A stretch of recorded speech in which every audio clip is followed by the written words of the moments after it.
राम राम दोस्तों, मैं आपकी प्यारी दुलारी चुगल किशोरी। कैसे हैं आप लोग? भाई हम तो बिल्कुल ठीक हैं और रोज की तरह आपकी चुगल किशोरी आपके सामने हाजिर है ढेर सारी ओरिजिनल चुगलियां लेकर। अनुपमा में अनुज पर नई मुसीबत आने वाली है क्योंकि वनराज अनुपमा को नीचा दिखाने के लिए अनुज का सहारा लेने वाला है और वो अनुज को पागल घोषित कर देगा। लेकिन अनुपमा को यकीन है कि अनुज को सब कुछ याद आ जाएगा। जबकि ये रिश्ता क्या कहलाता है में दादीसा ने सगे और सौतेले का फर्क कर दिया है और अरमान को पोदार कंपनी से ही बाहर का रास्ता दिखा दिया है। अब अरमान की कुर्सी कैबिन सब रोहित का हो गया है। अब सिंपल भाषा में कहें तो अरमान बेरोजगार हो गया है।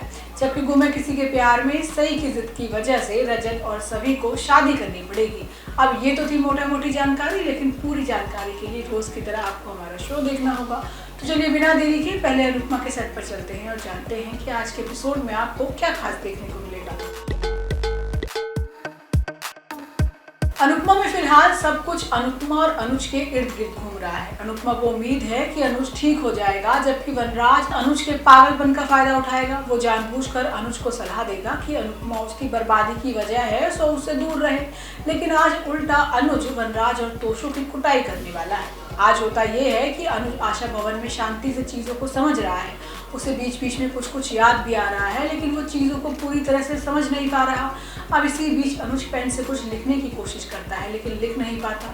अब अनुपमा को उम्मीद है कि अनुज को धीरे धीरे ही सही लेकिन सब कुछ याद आ जाएगा। अब इस बीच अनुपमा की मदद बाला करता है, जो अनुज का पूरा ध्यान रख रहा है। इसके बाद अनुपमा श्रुति को फोन करके सब कुछ जानने की कोशिश करती है, लेकिन श्रुति का फोन फिलहाल बंद है। अब वो छोटी के बारे में सोचती है और अनुज को ठीक करने की ठान लेती है। जिसके बाद अनुज बाहर गली में घूम रहा होगा, तभी वनराज आ जाता है और अनुज को अनुपमा के खिलाफ भड़काने लगता है। वो अनुज की हालत की जिम्मेदार भी अनुपमा को ही बताता है। वो कहता है कि पहले तुम द अनुज कपाड़िया थे, लेकिन अब सड़क के भिखारी बन गए हो। जब जब अनुपमा तुम्हारी जिंदगी में आई है तब तक तुम बर्बाद हुए हो। वो अनुज को यह सलाह देता है कि वो यहाँ से चुपचाप निकल जाए। अब वनराज की बात को अनुपमा सुन लेती है और वनराज को सुनाती है, लेकिन तभी अनुज वनराज पर हमला कर देता है। उसका कॉलर पकड़कर पागलों की तरह चिल्लाने लगता है। ऐसे में पूरा मोहल्ला इकट्ठा हो जाता है। अब वनराज को बचाने के लिए शाह हाउस से भी लोग बाहर आ जाते हैं और फिर अनुज को अनुपमा संभालती है। जिसके बाद वनराज अनुज को मोहल्ले से निकलवाने की ठान लेता है।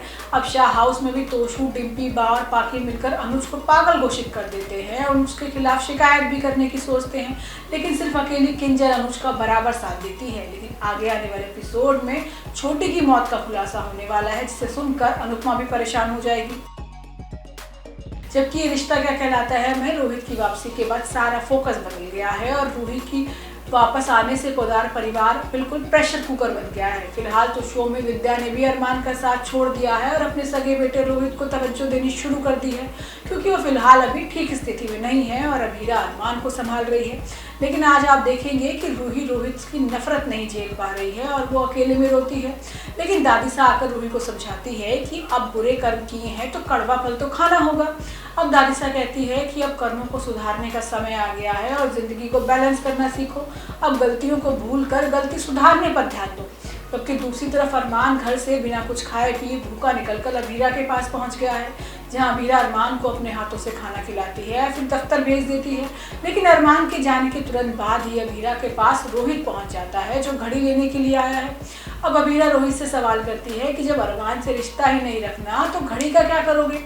लेकिन रोहित के लिए वो घड़ी बहुत मायने रखती है। अभीरा सवाल करती है कि अरमान ने गलती की है और वो गलती मानने को भी तैयार है, लेकिन उसे मौका तो दो। लेकिन रोहित तो उल्टा अभीरा को सलाह देता है कि वो अरमान को छोड़ दे और किसी और के साथ अपना घर बसा ले।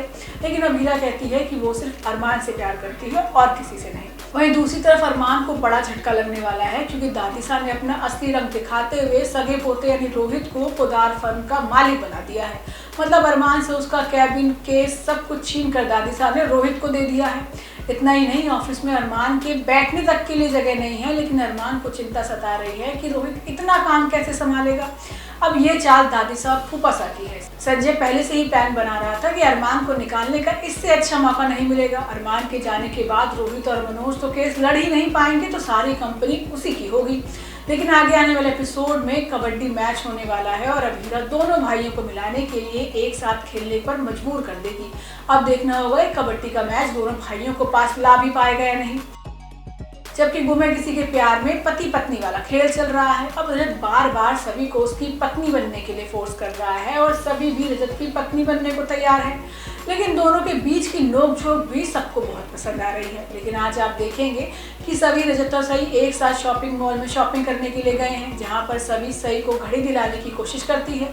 अब इस दौरान सभी को पता चलेगा कि उसके पास तो पैसे ही नहीं है। इसी बीच सिक्योरिटी गार्ड सभी को चोर समझने लगेगा। इस मौके पर रजत उसकी मदद करेगा, लेकिन ताने देकर। अब रजत दावा करेगा कि सभी को चोरी करने की बीमारी है। इसी बीच रजत का एक इन्वेस्टर भी उससे मॉल में टकरा जाएगा, जिससे उसकी बहुत बड़ी डील होने वाली है।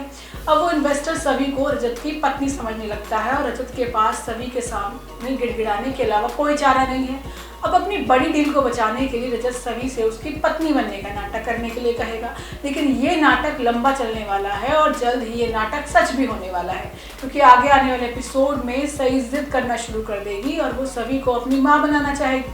अब सई की जिद के आगे रजत को भी झुकना पड़ेगा। ऐसे में सई बिना कुछ सोचे समझे रजत और सभी की सगाई का ऐलान भी कर देगी।